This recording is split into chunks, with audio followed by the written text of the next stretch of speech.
All right, guys, welcome to another episode of Formula One Fanatics. Let's jump straight to it. Canadian Grand Prix. We're back after enjoying some GT3 and Max Verstappen. The big story this week and is going to be George Russell. George Russell's been complaining about it's not his track. He has the flu. He hasn't gotten to the types of tracks he wants. Well, he has a track that is tailor made for him, the Canadian Grand Prix track. Can you put on the track, please, Falabi? This Yeah, track is good for him. And if he loses on this track, that'll make it four times in a row he's lost to Antonelli. And he's going to be beaten by Antonelli on a track or anybody else on a track that suits him more than it suits anybody else. So if he loses here, this is going to be a red light for him. And I think his season is over. And I think it's going to be clear that Antonelli is the number one driver on Mercedes. Now, before I get to what makes his driving so good for this track, I'm going to just make my prediction from the get go. It's going to be very close between him and Antonelli for qualifying, along with probably Norris and Max. But in the front, you're going to have Antonelli, Norris, and George Russell fighting for pole. I don't know who's going to get it. Let's just say that it's let's give it to George Russell slightly for one lap. But I'm going to predict that in the race, Antonelli is going to win. Piastri is going to come second, and Russell's going to come third, despite Russell's advantage. Now let's look at this track. First of all, this track is going to favor Mercedes because it's mostly straight. It does have chicanes and it has a hairpin which is really wicked on sector on turn two, which is in the red. Turn two is wicked, so that's low speed stuff, but which could help McLaren because McLaren is good on curbs and tight corners and everything. But it's mostly straights and mostly deployment comes in. Now, the reason Russell would like this track more than his teammate Antonelli, and why this is a good track for Russell is that it's mostly straights and it has very abrupt braking points and braking zones. And Russell has a linear style in which he's perfect at timing and coming in smoothly and getting the braking and then reaccelerating and coming off of not chicanes, but off of slow corners. So that should help him. And not necessarily coming out of corners, but coming in, he's very good at his linear style, at timing his braking on corner entry. So Antonelli won't have those types of tracks where you have a lot of slow speed corners, a lot of high speed corners, where Antonelli will enter more aggressively and outdo Russell. So this is very good for Russell. A linear driver loves a mostly straight track. But there's two problems that Russell has to work with now. Mercedes braking is not as stable as it was last year when Russell was a champion of this. So he's going to have to deal with the instability of the braking. And we all know that Antonelli is actually better at trail braking and at handling braking. Second problem is that the Mercedes car this year has an unstable rear. We know Antonelli can deal with an unstable rear. Russell can't. And here's the funny thing: Russell is smooth coming into corners, but he's aggressive and spiky when he rotates at the apex and comes out. And that aggression and that spikiness combined with an inability to handle rear instability is going to make him lose times on these tracks. He's going to lose time. Let's start with the red. He's going to lose time in the hairpin at two. He's going to lose coming out with the instability. He's going to lose time with the chicanes coming out. But the only good thing for him is that that's it.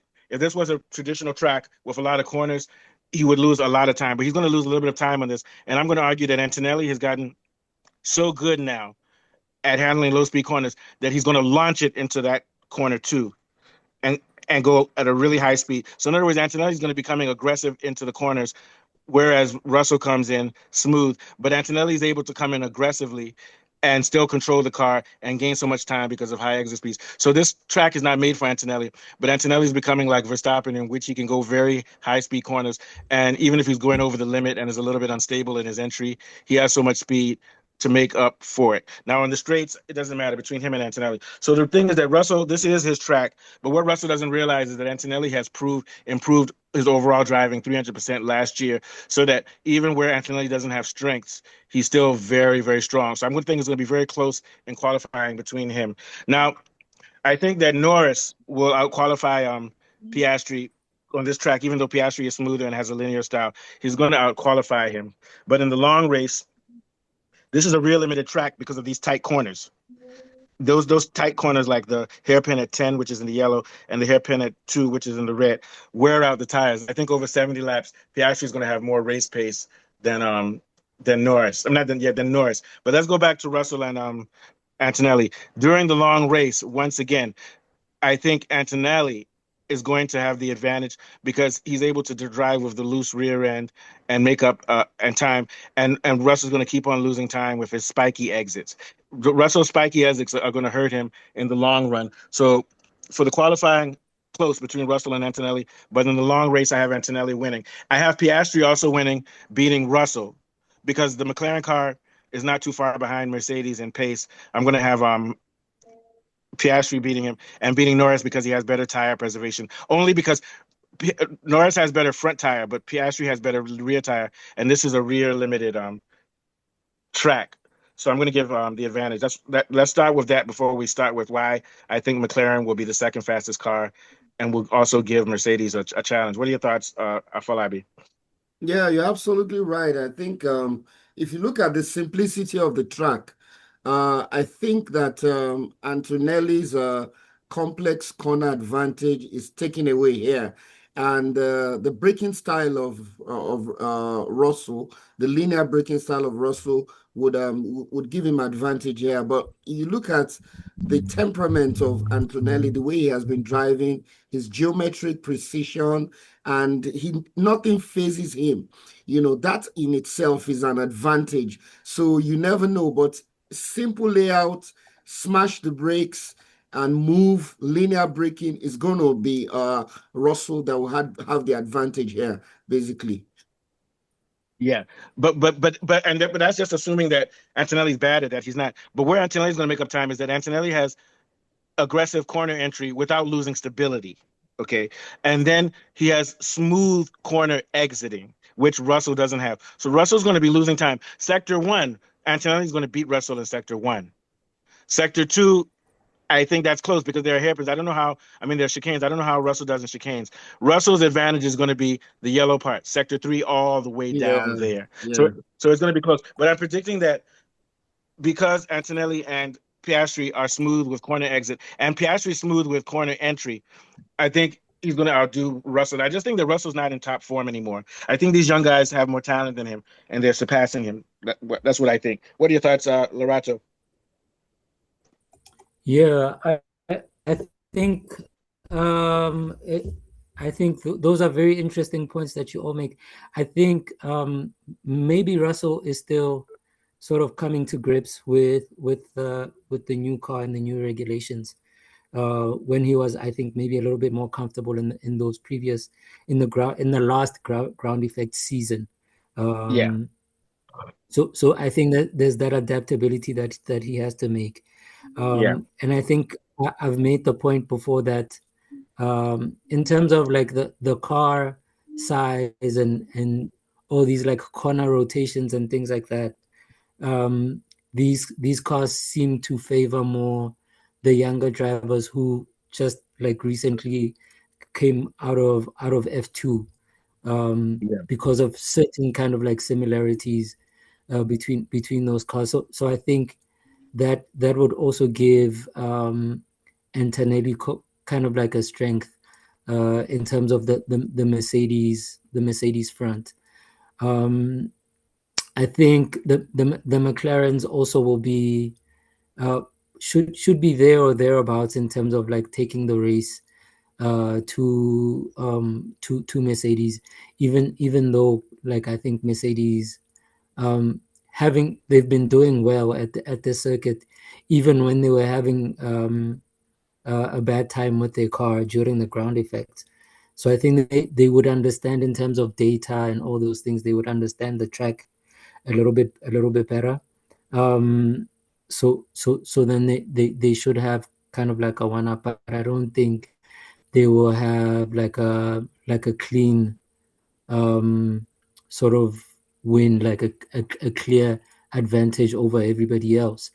Um, so yeah, so I think it's going to be interesting to see how all that goes, and I think given the kind of like the nature of the track, I think some of the key technical factors to look out for this weekend is how the track is going to impact the energy management for all the teams with like all these hard braking areas and all those things around the chicanes and things like that. And there is always like this long hairpin that you see, or the two hairpins in the two sectors, in sector 1 and sector 2, um, or and sector No, the 3, hairpins are actually. It's in sector the one and third, three. and sector 3. Yeah. That I think, I mean, we've seen, if we remember back to when we first saw um Antonelli in the Mercedes car during practice at in Italy. Um, he was it seemed like he was struggling with with the car in terms of handling it around those corners, and everyone was saying that maybe the car was too heavy for him and all those things. But I tend to think that actually what Antonelli was doing was actually pushing the car to the limit, to such an extent that in terms of seeing where and how far he Yeah, could but that take was in it. Italy. That doesn't have anything to do with this track, though. We're talking about something Yeah, 2 years ago. I'm just talking about the nature of like all these turns, Yeah, but just making that was parabolica. That's a totally different type of corner, though, than like what you have here. a different kind of corner. I'm talking about the driving style in terms of him testing the limit of where like he could take the car, in the same way that I think you made a comparison to Max in terms of really pushing Yeah, but the but car. they've already said that Antonelli's good at going into low speed corners. So they Yeah, said he's not good at high speed. There's no high speed corners on this track. That's the thing I'm sure. saying. It's high Yeah, speed yeah, yeah. corners where he was having problems. But That, let's look at sector one, the red. That tight sector, McLaren has an advantage because of it has curbs and it's tight cornering. They have the best stability and suspension and curb. So this is where McLaren has an advantage over Mercedes. It's on the straights that Mercedes has the advantage because they still have more deployment power. more But deployment. Yeah. yeah, but McLaren is not too far behind them. If this track had high speed corners, McLaren charges its battery or doesn't waste its battery by using its stability on S's. It doesn't have as many here, but McLaren should do well on the chicanes. So the difference between McLaren and Mercedes is marginal. I just think it's slightly because of the straights. Um, Sure, Ferrari, there's not enough corners here. Ferrari has good grip on corners. It doesn't do well on straights. It clips. So I'm not even talk about Ferrari. Red Bull has good traction, so they're going to do well. And Verstappen likes chicanes, and they're going to do well in the cornery part. But Red Bull also doesn't have as much straight line speed as McLaren and Mercedes this year. Strangely enough, but Verstappen will still have more straight line speed because he downshifts and charges his battery and gets it on the straights. But he doesn't have a lot of corners here where he can use that downshifting trick. What do you think of Falabi? Yeah. Yeah, you're absolutely right. McLaren, I think they possess a very good suspension geometry. They're going to be able to ride these curbs very, very well. And also, when they're, the traction out of the slow corners is also very Yeah. good. So I think this will give them a lot of mechanical compliance advantage in this track. Yeah. All right. So very quickly before we go, we'll start with your Falabi. Top three for qualifying and top five for the race. Top three for qualifying. I'd say Mercedes. Uh, No, which drivers? which drivers? Okay, Antonelli. I'll pick Antonelli for qualifying for sure, Hmm. and I'll pick Piastri second, and Russell third. So you think that Piastri and why do you think those two will outdo Russell in qualifying? And Well, also Norris. it's just the way Antonelli drives. He's so fearless and the way he does these things. But like you said, because it's rear limited, tire degradation will be a factor here. There's going to be a lot of Yeah. on the rear But for tire one lap, tire degradation doesn't matter for one lap. for one lap. Yeah, yeah, that's true. But I still think Antonelli would out qualify Piastri and Russell. Okay, what about for the long race? Who do you have on the podium? Podium. I'd say it's difficult. You're just Well, guessing, man. You're doing Antonelli, guesswork right now. Antonelli would defend his You're qualifying doing guesswork. You haven't breakthrough. even given any rationales. You're guessing right now, man. All right, let's go ahead. What's your top three? I think Antonelli would do well in qualifying. We've seen that he tends to do well in qualifying, and even just like from in as much as we're comparing data between like different tracks, just looking at how he sort of drove in the previous race in Mm-hmm. qualifying, showed a little bit more, sort of like he had a handle on the car a little bit more Mm-hmm. than Russell had. So he'll definitely out qualify Russell in my thinking. I do think maybe Russell might be able to sort of edge his way in maybe to like third or fourth. Um, I but I think So that who's P two? So who's P2 then? I think the McLarens might split them. Okay. Um, Where do you think Verstappen's going to come in qualifying? it's yeah. I think Max is a wild card because the car has improved from the last race. Yeah. Um, I mean, yeah, he so can't he can't P2 in qualifying, and he could have won the race if he didn't spin out. he could have won the race. And I don't count him out of maybe knocking even Antonelli Yeah. from from P1 now that you mention it. Um, It's hard to say. given, What about for the long race? Yeah. yeah, given the improvements in the car.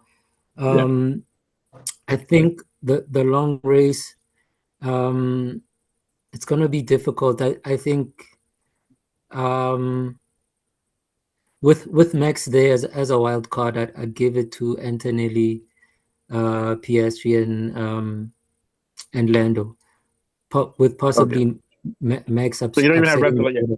You don't even have Hmm? Russell on the podium. Yeah, so Russell. So No, this is it. no, Russell doesn't do well here. His season is over. But I mean, yeah, these numbers, those predictions sound good. Yeah, so for qualifying, I'll say it's going to be close between Russell and Antonelli. I'll give it to Antonelli because I just think Antonelli is taking it to another level now. But Russell would do sure. well. I'm going to actually say Piastri second, and Norris or Verstappen will come third or fourth. And it's the Verstappen factor. This car is not really made for Mercedes for Red Bull. Red Bull is aerodynamic. This track is stop and go, Yeah. and it doesn't have high Sure. speed corners, and that's not what Red Bull doesn't like. They don't like high speed corners, and even the Red Bull has a lot of traction, which will help it coming off of corners, but it's just not enough corners and high speed cornering to take advantage. But Verstappen can push it. So, and then in the race, I have Antonelli, Piastri, and then probably no, let's not forget Leclerc. Any of these guys can jump Oh forward, but I'm going yeah. to say that uh, third, fourth, and fifth is going to be a battle between Norris, Verstappen. Yeah, Leclerc and Norris. Verstappen. Yeah, those guys will fight for the top for three, four, and five to get onto the podium. But I have a feeling that it will either be Norris or oh no, Russell too. Russell will be fighting for three, four, five. But I have a feeling Russell's not going to get on the podium. So you're looking at either Norris, Leclerc, or Verstappen on Yes. the Oh, okay, Verstappen. yeah. On the Yeah. podium, yeah. It's because of this track. All right. So anyway, so we'll see what's going on. We'll be back after free practice on Friday. Take us out of Falabi. Okay, it's been another brilliant show. We've been discussing the Canadian Grand Prix and all the subplots and how we expect um, Mercedes to be strong again. And from Mustafa, from Lerato, and myself, we'll be back again after free practice. All right, Loretta, you said that thing I did the research that we could do on jazz. That Sure. we can do it on Thursday. We'll figure out a time. I'll text you later. Okay. All right. Thanks. Yeah, No, sure. no problem.